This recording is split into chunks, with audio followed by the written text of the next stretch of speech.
So Steven Crowder was offered a $50 million contract with some interesting items by the conservative media giant The Daily Wire. Now, Steven has been trading blows on social media, calling them the big con and saying conservative media giants are no better than big tech.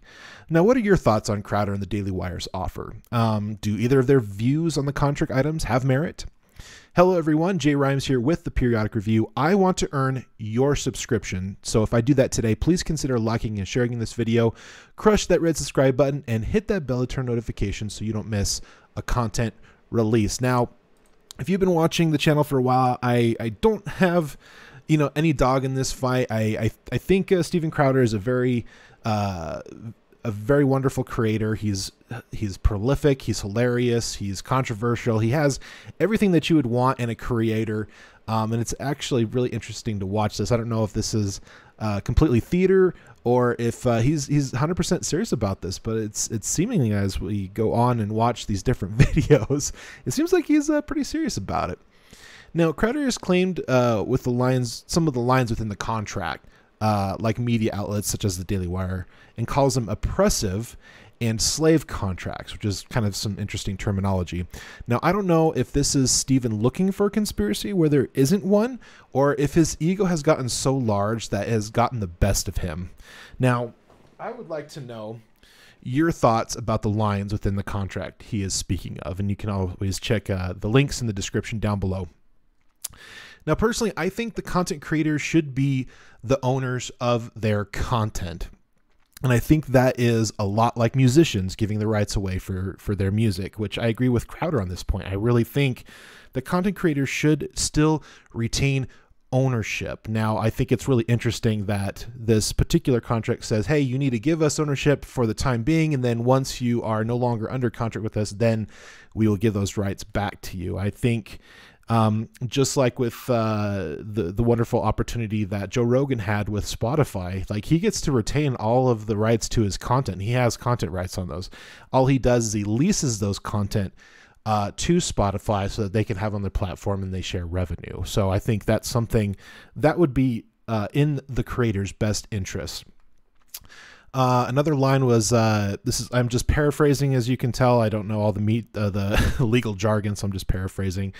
They should be able to create what they want when they want with some loose guidelines without penalties. This I definitely agree with Crowder on. I think it's really interesting that there needs to be penalties on everything, as far as like if you're not doing a daily upload for like one day, then there's a penalty. If you don't do the monthly upload, then you get a penalty. If you don't do the quarterly update or the yearly updates that you're supposed to do, then you will be penalized for it. And I think that's kind of disagreeable, unfortunately. Like, exactly what he said. Like, what happens if you get sick? What happens if a loved one passes away? Does that mean that he has to go and work like 3 or 4 times as hard just to get a bunch of content out to hopefully keep the income that he would have had, instead of just stopping what he's doing right now and go help with the proceedings of, a sick loved one or bereavement, for example? Now, obviously, I do think that there should be some loose guidelines, but I don't think there should be like any huge penalties, which some of these penalties were actually pretty big.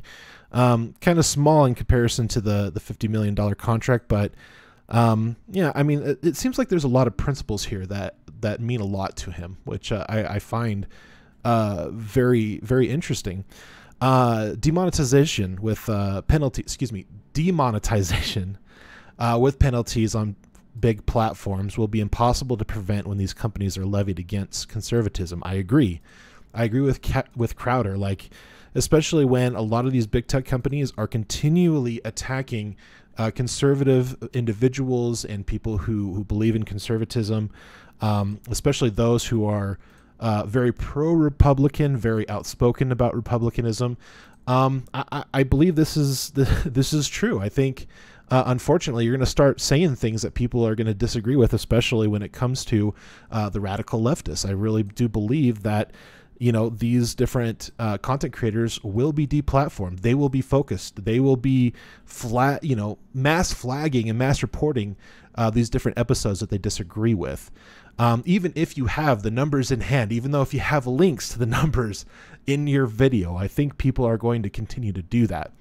So I think it's going to be really hard to to prevent that from happening, number one. And number two, it's probably going to happen. I mean, look at Crowder stuff. He's had so many strikes, and I mean, he's lucky to be still on YouTube, even though he's demonetized. So, I mean, it's really interesting. Also, you need to realize that contracts can be changed and negotiated, and I feel Crowder is taking the contract at face value as one and done kind of deal. This I disagree with Crowder on, and I think he understands. I think now that I've watched a little bit deeper in some of these videos, I think I was writing this along, and I think he kind of answered those questions for me. I think he does understand that this was something to say, okay, hey, this is our first pass on this. What do you think? Talk to your legal team, see the different lines or changes we need to do, and send those changes back, and let's have a back and forth on this. And I think it was kind of interesting that it came out guns blazing, especially when this stuff needs to happen.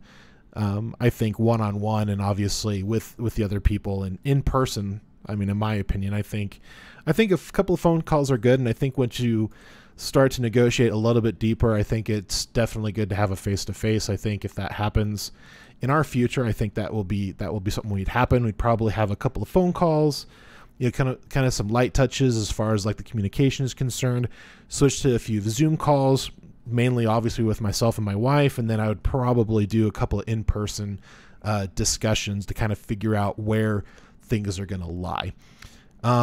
So I think he did notice that, and I think he did understand that, but I think because the contract is seemingly on the surface, it does seem pretty oppressive, especially for the content creator.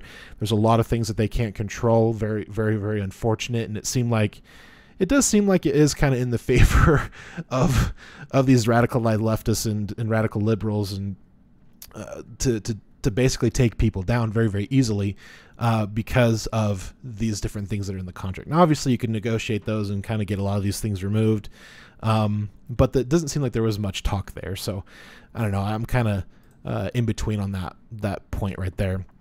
Is the Daily Wire and other conservative outlets having these kind of contracts, or are they supporting radical leftists and big tech, which Crowder says, you know, calls it out as the big con?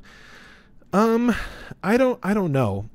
Again, I kind of feel like some individuals, when they get to the point where so many conspiracies end up becoming true later on, like, you know, 2, 3, 6 months down the line, years down the road, it kind of gives people credence to look into conspiracies where maybe conspiracies aren't there. And I think it's important to obviously, you know, use good detective work, obviously, look for information to kind of corroborate or disagree with, and then come up with your own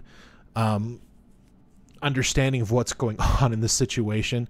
But I don't know if this contract reveals necessarily the Daily Wire as conspirators or individuals who are supporting different radical leftists and big tech to demonetize and to remove conservative content creators. I just don't think I think that's especially when they consider themselves a conservative content creating business. I just don't think that that's really a part of their ethos. I mean, I could be completely wrong, but seemingly from the lines and stuff that I've seen, it's a pretty oppressive contract. I will agree, but I think with Crowder calling it slave contracts, I don't know how I feel about that, because I think in the end, those individuals will eventually be able to build up their content and grow, and I think they can get out of that point where they just are getting the bare minimum and kind of the poor conditions to the point where they get out of it and become larger creators. I could be wrong on that.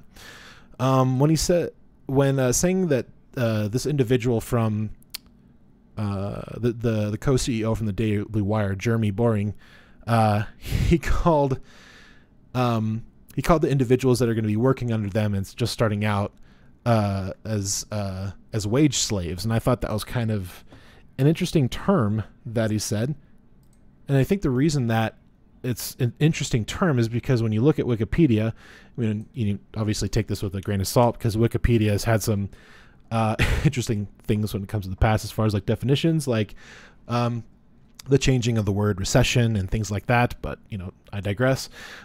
Wage slavery or slave wages refer to the person's dependence or wages on or a salary for their livelihood, especially when wages are low, treatment and conditions are poor, and there are few chances of upward mobility. Now, whether that is the intention of Jeremy, I don't know. I don't know Jeremy personally. I just have watched the videos that we've left in the description down below.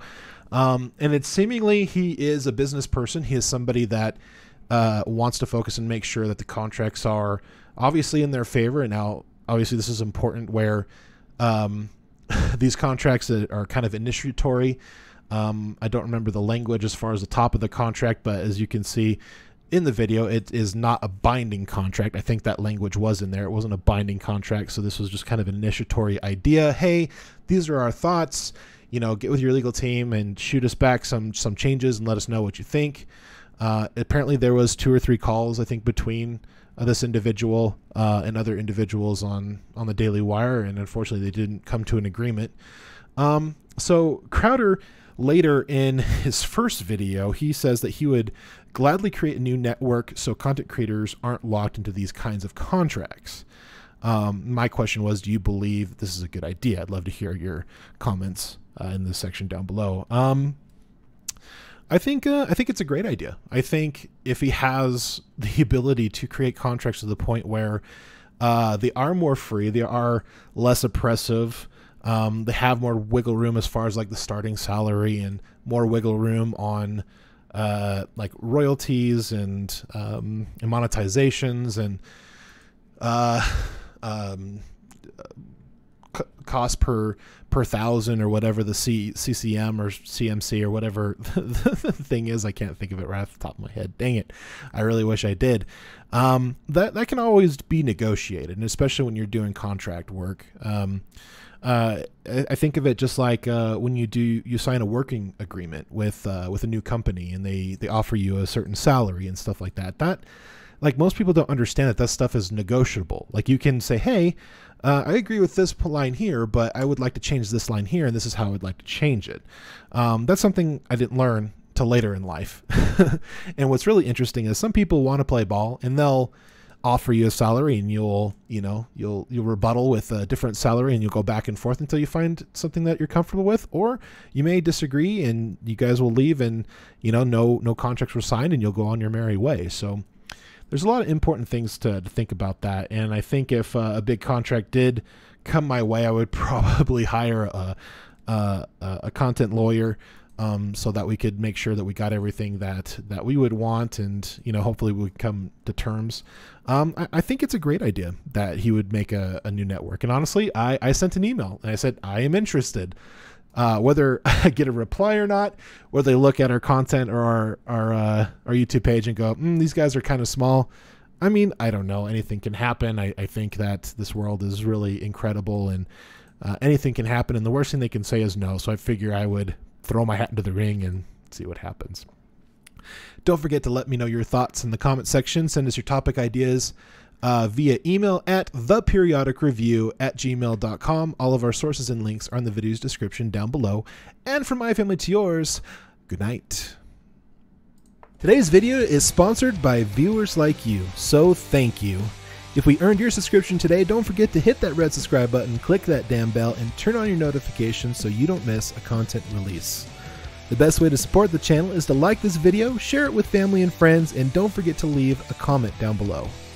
Send all of your topic ideas, articles, and video links to theperiodicreview@gmail.com. All of our links are in the description down below.